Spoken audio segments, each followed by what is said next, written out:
Jon, how's your day going aside from, doing press, talking about yourself, etc.? It's amazing. It's amazing. It's actually been quite exciting having Cleanup Crew come out. Like the press has been great. The reactions have been great. So I'm enjoying my day quite a lot. So when did you actually finish Cleanup Crew? And the reason I ask that is because you're not idle very long. Some films you're just producing, not just directing. Right. So we filmed it. It's funny is we actually filmed it about 2 years ago. The movie was finished last October, November, but with the strike and everything that was going on, the SAG strike and all of that, we decided to delay the release until we could kind of get everybody back and actors could do interviews and stuff like that. So it's been done for a little while, but yeah, staying busy, staying crazy, and lots of different work going on. Was it the kind of deal where there was the festival cut and then there's the theatrical cut? No, I always goes directly. I always go directly to the theatrical cut. I know that there isn't gonna be. They're typically with a lot of the movies that I've been making and stuff. They're going straight, straight to release rather than a film festival release. And I kind of know, fortunately, I've been in the position where they've given me my cut, and really haven't had much. Much in the way of notes or things that they wanted to change. So the movie that we released is the movie that I wanted to make. That's fantastic. Now, who of the great cast, ensemble cast, I'll call it, was the first to come on board with the film? Antonio was. So I had done a movie previously with Antonio. We became friends, and the producers were pitching some projects to him and his manager, and he recognized the writer as being the writer of the previous one. He's like, "Oh, is Jon directing this one?" And they said, yeah, yeah. And he's like, then that's the one I want to make of the ones that were in there. So Antonio was the first person on board. And then Jonathan Rhys Meyers and Melissa Leo, they both came on very quickly right after. I've directed Jonathan before. So he jumped right on board, and then I produced a movie with Melissa. So the three of them came very quickly on top of each other.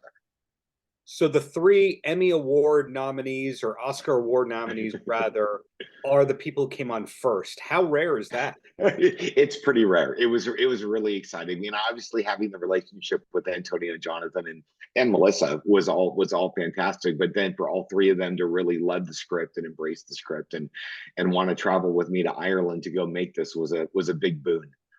That was the next question. These days you can't tell where a film is actually made. I'm now seeing things.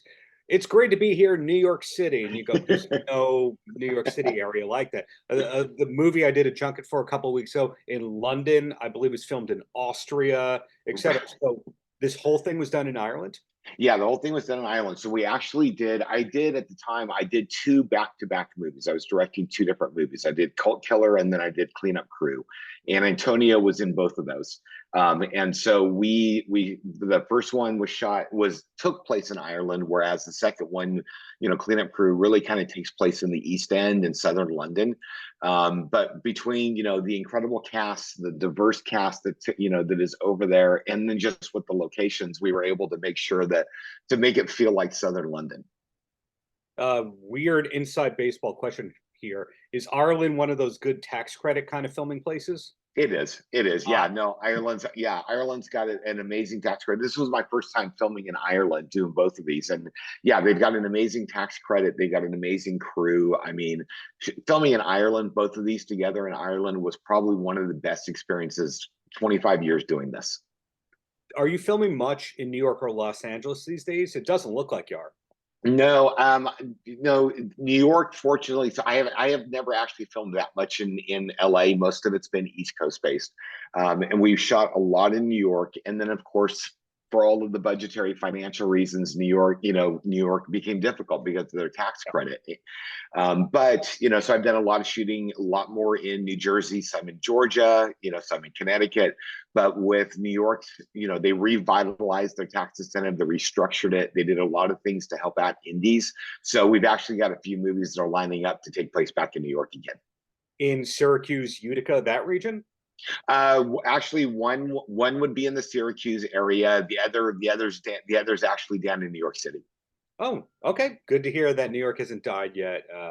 Occasionally films here in Long Island, a town called Long Beach, but they always say it's a different place. So like Orange is the New Black filmed in a bar here. And they said it was Idaho. And then this Kevin Bacon show, they said it was Massachusetts. What can you do? But Yeah, no, exactly.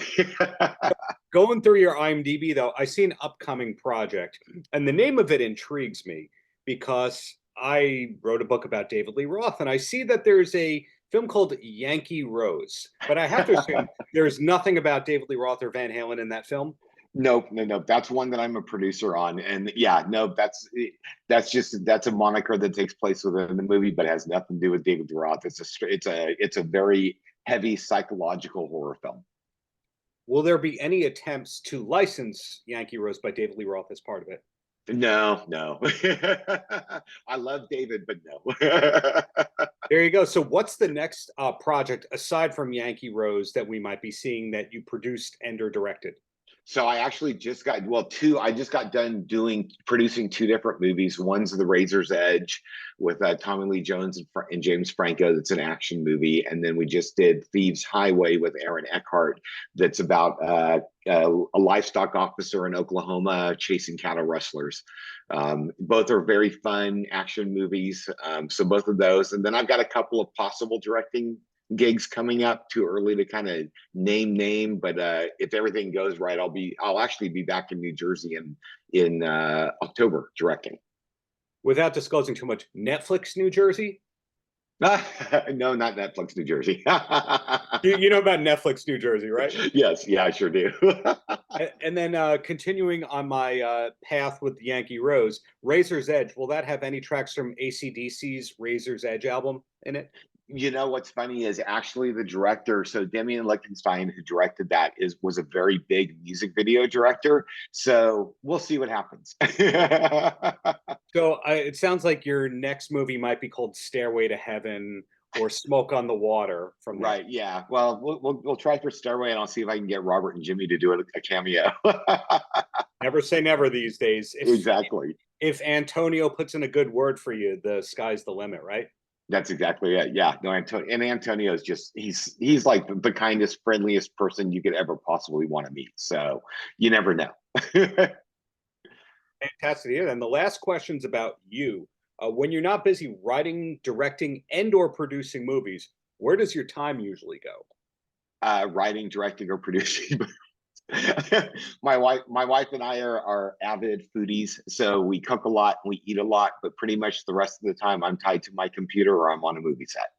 So to follow up on that before I let you go, Yeah. is it the kind of deal where you have 30 irons in the fire and 5 of them get made and that's where the time goes? That's exactly it. Yeah, you're constantly. I don't know an indie filmmaker that's not constantly juggling 12 or more movies, hoping to get one off the ground. And that's exactly it. That's what I do day in, day out. Call people, talk to people, email people, run budgets, try to put projects together, and hope that one of them happens.